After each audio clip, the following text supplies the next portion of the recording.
I am very shy. Very, very shy. And one day I said to when I decided to follow my rich dad's footsteps, I just said to him, I want to be an entrepreneur. He says, you got one problem. I said, what's that? I said, you're shy. I said, what's wrong with being shy? Great question. What's wrong with being shy? Well, frankly, nothing. That's Robert Kiyosaki, author of Rich Dad, Poor Dad. I'm delving into what makes Robert, Robert, and I've identified 4 cornerstones to Rich Dad, Poor Dad. These cornerstones will help you achieve anything. After all, there's more to life than just being rich. Sorry, Robert.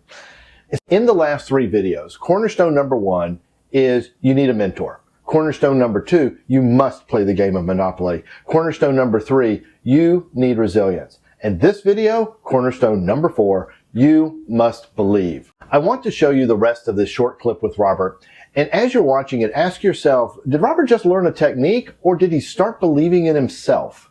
See what you think. I said, what's wrong with being shy? He says, you got to sell. You got to handle rejection. Number 1 skill. Can you handle rejection? Answer is no, I couldn't handle it. So I said, I still want to learn how to sell. So this was in 1973, I was 25 years old. So I went to work for Xerox in 1974 so I could learn how to sell. It took me 4 years, and I was number 1. Okay? And today I'm a best-selling author. You know, most PhDs tell me I can't write. Yes, I said I can't write, but I can sell. If you can't sell, you don't make money, period. End of statement. Well, obviously, the skill Robert acquired was selling. And he goes on to pound home that point relentlessly.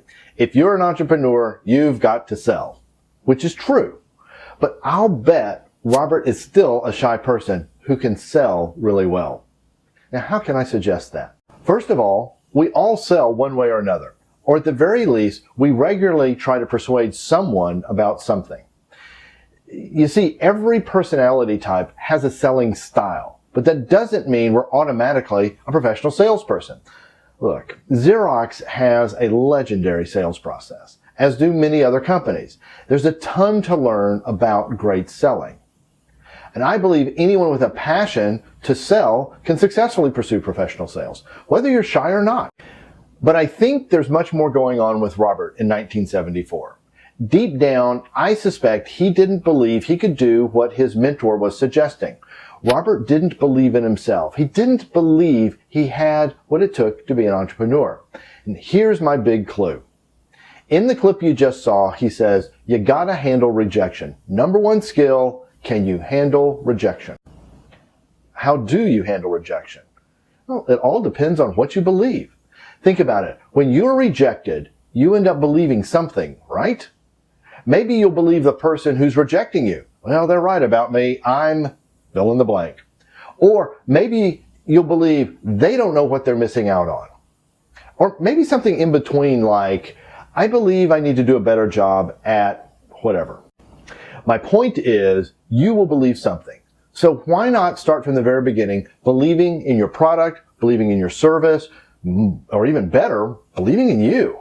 My hunch is that Robert learned way more than selling at Xerox. It appears he grew in self-confidence and started to believe in himself. Think about it. Don't you just love it when you're working with a real sales pro who believes in themselves and what they're selling? I think that's probably rare because those purchases turn out to be some of our favorite ones. I mean, I remember the incredible sports coat I was sold or the amazing truck I bought, right? I mean, you get the idea. But you can be the best trained sales pro, and if you're always questioning yourself, not believing in yourself, you're going to have very small commissions. Why? Well, years ago, I ran a design sales team for a high-end furniture store. Our best sales were when we pulled together a complete look for the customer and tried not to sell one piece of furniture at a time. Customers loved this approach. One person on the team was highly trained in design and our sales process.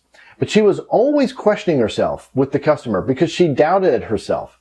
And her customers rarely knew what to believe and often bought elsewhere. And those that she did sell, we oftentimes had complaints. Another person on the team believed she made great choices for her customers. She was well trained, but not to the degree of the other salesperson. Nevertheless, her customers believed she made great choices, so she ended up having a very high close rate with very few complaints. So the first question is, what do you believe about yourself? And the second question is, whatever it is you believe, how do you keep building your confidence? Let's take snow skiing, for example. You have to learn some techniques, but then you just got to get out on the slope and start doing it. You start with easy slopes, and sure, you're going to fall, and maybe a lot, all right? Consider falls like getting rejected, all right? But if you persevere, pretty soon, you're going to get the hang of it. You're going to fall less. You're going to have some good runs. You're going to start having fun. And so much fun, it starts to be a little boring. The challenge wears off. So you step it up, increase the difficulty, go to a little harder slope. You start falling a little bit more again. Consider that, rejection, And so you keep raising your game. You keep raising your level. Here's what's really happening. You're building confidence and you're starting to believe in yourself as a skier, that you really can do this. Now, if you start having a rough day, like lots of falls, go back to the easy slope. We call that a confidence builder. We have to go back and remember, yeah, I really can do this. And you begin believing again. It happens, you get it back very, very quickly. You get back to that more difficult slope and you're skiing better. But there's more to just believing in ourselves. Every single one of us wants to believe in something greater than ourselves. Maybe that greater thing is what we envision for our company that's many years out there on the horizon. Or maybe it's a cause that we can rally to, or maybe even bigger than all of that, it's something else. Here's an amazing story of believing. I've just finished reading David McCullough's book, 1776, about the American Revolution. In a nutshell, it all came down to believing. In the most unlikely set of circumstances, the 56 chosen representatives of these 13 separate colonies all came together because of the cruel and oppressive rule of their current government, the King of England. Against all odds, they decided to take on the greatest superpower of that age, Great Britain. They had no army, few real weapons, no navy, no money, and frankly, no real chance. But on July 4th, 1776, they wrote and signed the Declaration of Independence. And I want you to listen to what they wrote in the very last sentence. And for the support of this declaration, with a firm reliance on the protection of divine providence, we mutually pledge to each other our lives, our fortunes, and our sacred honor.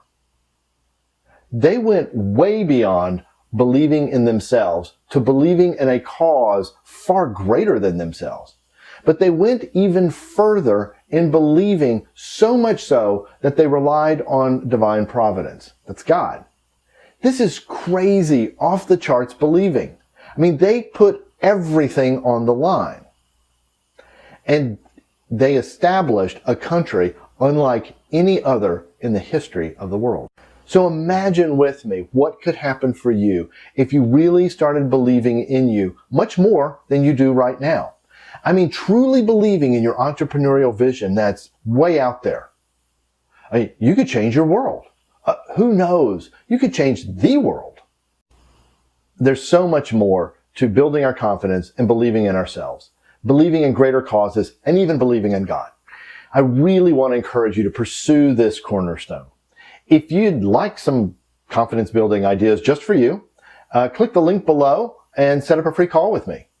Plus, I'd love to hear your ideas on believing. So leave comments below, what's going well, what questions you might have, and please subscribe so you don't miss the next video. Make sure you ring that bell so that you get notified when we put one out. In the meantime, I want you to live truly free.